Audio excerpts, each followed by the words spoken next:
पता चला कि वो करवा रही है? अब मैं सच कह रहा हूँ पिताजी। मैं थोड़ा क्या है कि बाहर गया था तो बुढ़िया के घर से ना हंसी ठहाके की आवाजें आ रही थी। मैं चुपके से गया, मैंने सब कुछ सुना और देखा कि बुढ़िया ना एक साधु के साथ में योजना बना रही थी। पिताजी, जो करना है अब जल्दी कीजिए। मुझे लगता है कि वो साधु ना बड़ा शक्तिशाली है।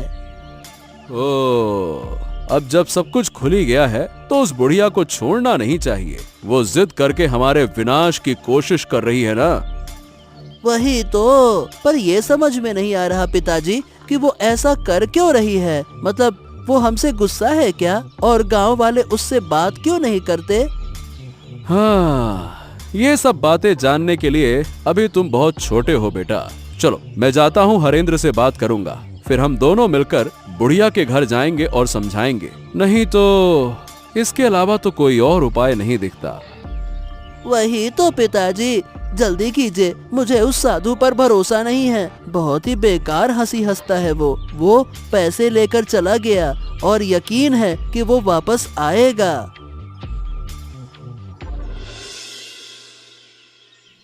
कैलाश और हरेंद्र जब बुढ़िया से सच्चाई पूछते हैं तो बुढ़िया सीधे इनकार कर देती है।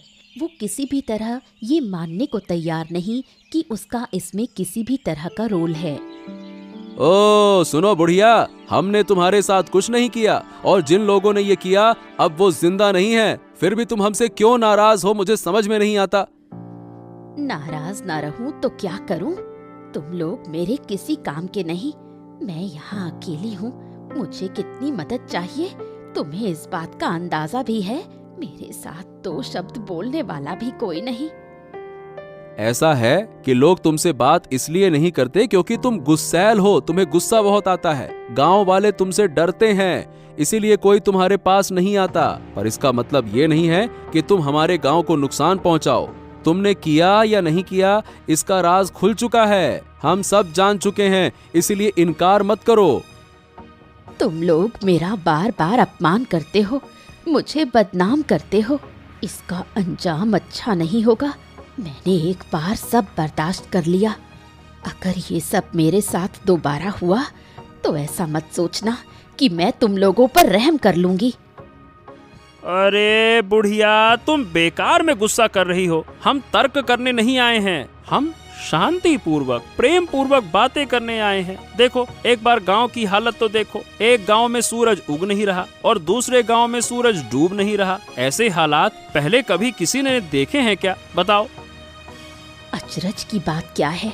तुम बार बार वही बातें क्यों कर रहे हो? क्या हुआ नहीं हुआ मैं वो देख ही रही हूँ। मैं इससे जुड़ी हुई हूँ। तुम लोग यहाँ से चले जाओ, मुझे अकेला छोड़ दो। तुम अकेली क्यों रहोगी? अरे भाई, लोगों का डरना इसलिए है तुमसे क्योंकि वो तुम्हें जानते नहीं हैं। पर इसका मतलब ये तो नहीं ना कि हम तुम्हारे शत्रु हो गए, हम तुमसे अलग हो गए। मैं अब और कुछ नहीं सुनना चाहती। अगर तुम जाओगे नहीं तो ये डंडा देखा है, इसी से तुम्हें पीट पीट कर लाल कर दूंगी।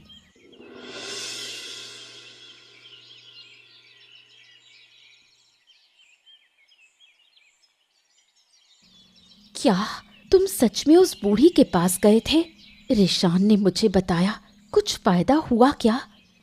हाँ, जितना समझ में आया उससे ये पता चला कि आराध्या, वो जो बुढ़िया है ना, वो दोनों गांव पर बहुत गुस्सा है। इसीलिए बूढ़ी ने किसी साधु की मदद से हमारे इन दोनों गांव के साथ में ऐसा किया।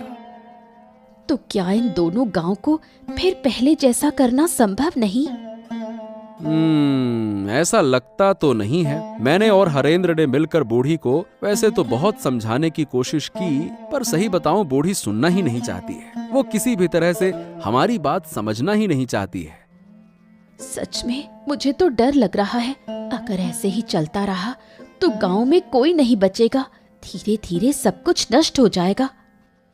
तुम सब लोग चिंता मत करो, देखना मैं सब ठीक कर दूंगा। वाह वाह वाह वाह वाह, सुन रही हो इसकी बातें? हम यहाँ इसके पिताजी कुछ कर नहीं पा रहे, उन्होंने हमें लाठी से खदेड़ दिया, अब ये जाकर ठीक करेंगे। क्यों महाशय? तुमने भी ना इस लड़के की बात मान ली है। इसे इन चीजों की क्या समझ? उसने जो कहा वही बहुत है। अरे माँ, मैं यूं ही नहीं कह रहा, मैं सच कह रहा हूँ। मैं सब कुछ ठीक कर दूंगा, तुम लोग देख लेना। उस साधु को मैं जानता हूँ, अगर मैं उसे एक बार पकड़ लूंगा तो उसे नष्ट कर दूंगा। बहुत मारूंगा मैं उसे, ऐसे गुच्छे बना के। अच्छा अच्छा अच्छा अच्छा, समझ गया। लेकिन हाँ, फिर कोई शरारत करने से पहले जरा सोच समझ कर। वैसे भी हमारी मुश्किलों का अंत नहीं है। अब आगे क्या होगा समझ नहीं आता। कहीं तुम्हारी हरकतों से वो बुढ़िया और गुस्सा ना हो जाए। नहीं पिताजी, मैं शरारत परारत नहीं करता। अब मैं बड़ा हो गया हूँ। पर हाँ, आप चिंता मत कीजिए, अब आगे जो होगा अच्छा ही होगा, देख लेना। अब बहुत बातें हो गई, तुम दोनों जाओ और हाथ मुंह धोकर आओ, मैं खाना देती हूँ।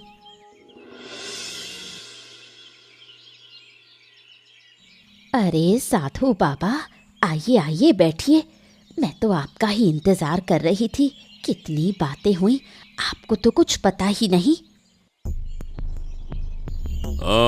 क्या बात है? फिर क्या हुआ? कोई नई कहानी हुई क्या? गांव वालों को सब पता चल गया है कि ये मैंने ही किया है, पर मैंने इनकार कर दिया। सब मेरे पास आए थे, मैंने उन्हें भगा दिया। उनका इस विपत्ति में पड़ा हुआ चेहरा देखकर मुझे कितनी खुशी हुई। ठीक है, तुमने इनकार किया, ये अच्छी बात है। लेकिन पर जब लोग शक करते हैं तो बिना कुछ जाने, बिना किसी वजह के शक नहीं करते। कुल मिला के बात यह है कि किसी तरह से कोई हमारी बातें सुनकर गया है। कौन सुनेगा? मेरे घर के आसपास कोई नहीं आना चाहता। वो मुझे डायन कहते हैं, बोलते हैं मैं काला जादू करती हूँ। धीरे धीरे तुम्हारे मन का सारा दुख दर्द मिट जाएगा, है ना? अरे ये मेरा कमंडल कहाँ गया? अभी तो यहीं रखा था। ओहो, मेरे कमंडल में विशेष जल है, कहाँ चला गया? अरे कहाँ गया? मुझे ढूंढना होगा। अरे ए लड़के, मेरा कमंडल दे दे। मैं कह रहा हूँ मेरा कमंडल दे दे। तेरी इतनी हिम्मत कि मेरा कमंडल तू चुराए? मैं तुझे छोड़ूंगा नहीं। उसे पकड़ो, उसे रोक लो, वरना बड़ा नुकसान होगा। हमने जो झूठ बोला है वो पकड़ में आ जाएगा। उसे पकड़ना ही होगा। मेरा कमंडल उसके पास है और उस कमंडल में विशेष जल है। उसी जल से मैं फिर से इस गांव का रात और दूसरे गांव का दिन दूर कर दूंगा। चिंता मत करो। अब क्या होगा? सब कुछ तो फिर से पहले जैसा हो गया। उस बच्चे से कमंडल ले आऊंगा और फिर इन गांवों का दिन रात बदल दूंगा। तुम चिंता मत करो।